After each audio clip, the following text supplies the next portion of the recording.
কবিটা তো কব আসলে আমি কতটা কেপ্টি না সারের লোক আমার কেপ্টিতে কেন কয় সেটা কঠিন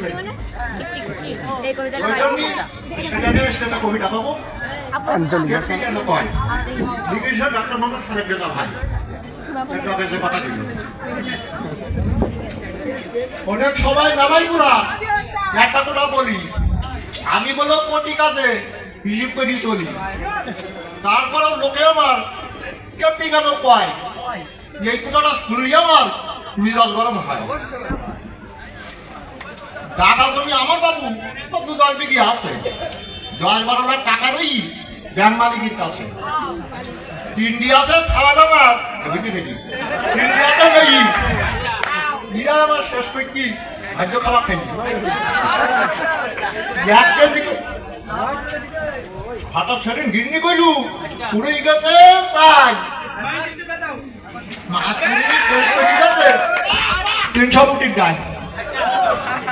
1 কেজি তেল লাগাচ্ছি প্রতি মাসে মাসে মনে করে টাকা বুঝায় ইউরিয়া খেয়ে বললো সেটা পুরোই গেছে নুন জ্বালার তেল উচিত কথা বলি আবার গিরনি খাবার তেল রান্না বাড়া করতে বলিস মাছ মশলা দিনি গ্যাস হলে তো ভর্তি গ্যাসের বড়ি কিনে নিরামিষই ধরে না বালেও সার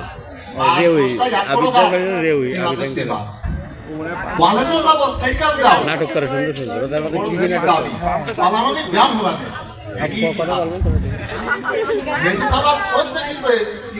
পড়ে ফোন গে বা 7 মিটিকে বাম হাতে রাখতে হবে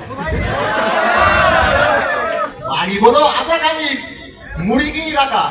ছোট খাবার তারপরে যাই খাবার কেনার টাকা লাগে তাহলে 3 পোল্ট্রি সময় দিলাম বড় মেয়ের ভেতে 3 মাথা সব তুলি দিলাম জামাই বাবুর পাতে লোকে কই দাওয়াত খাতি এই জীবনে চিকেন আমি কলম পোল্ট্রি নাই আরে ভাই চিকেন বড় মেয়ে বেশ সময় এক সাবান কেনারই মেজিটা নয় সাবান থেকে ছোট্টাই শিখই সাবান মানে হত বসা ভৈষ্ণব আমার তৈরি সাবানের গায়ে খুদাই করা আমি বললি ধরবে কিনা সংসারের এই হাল হার হবাই কিন্তু বড় মেয়ে বেঁধে দিলাম কি ঘটক ধরি মেজি মেয়ে সেই কারণটা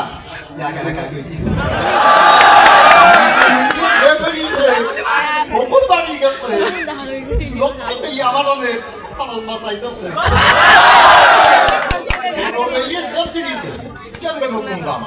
আমি কোনো কান্নাকাটি থামা দামা ছাড়া ভাত খাবে না মেজাজটা ঠিক কিনে দিলাম টকটকি ডাল কলেস্টারের সিট হঠাৎ সেদিন দেখতে পেলাম লোক কুটুমির গাড়ি না জানাই হঠাৎ করি উঠলো আমার বাড়ি রাগের চোটে কোনো কোথায় এই না মুখি আর মাথা সব ঘুরতি তখন ধরিছে বুকি সবাই ধরিয়ে ভ্যানে করি হাসপাতালে গেল জমাই রাখা যত টাকা তিনি বলে দিনু খরচ কোনো বাচ্চাটাই বলে ভাবলাম আমি পণ্য কোথা এখন কি আর চলে নিজের ভুলটা বুঝতে পারিস সর্বশান্ত হই একটা কোথা সবাই আমি যাত্রী সবাই কই টেপটি বান্ধা মানুষ যারা এই সমাজে আসো আই করে যাও পেট ভরিয়ে খাও যে কটা দিন বাঁচো।